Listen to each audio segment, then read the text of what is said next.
তোমরা কি full family একসাথে বসে আছো? ওরে বাবা, টিয়া ওর মায়ের সাথে বসে আছে। লাইক মাদার লাইক চাইল্ড, তাই না? টিয়া, টিয়া মামুনি, টিয়া মামুনি, তুমি মায়ের কাছে বসে আছো? হ্যাঁ, ওরে বাবা, মায়ের মতোই করছো।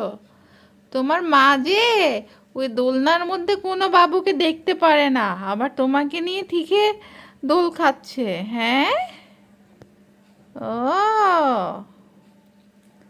তুমি মায়ের ভালোবাসার মেয়ে, তাই না? তাই না টিয়া? তুমি মায়ের ভালোবাসার মেয়ে, এর জন্য তোমাকে একটু জায়গা দিয়েছে পুটুস। পুটুস তো ওই দোলনায় কাউকেই বসতে দেয় না বাবু, তোমাকে দিয়েছে। তুমি অনেক লাকি।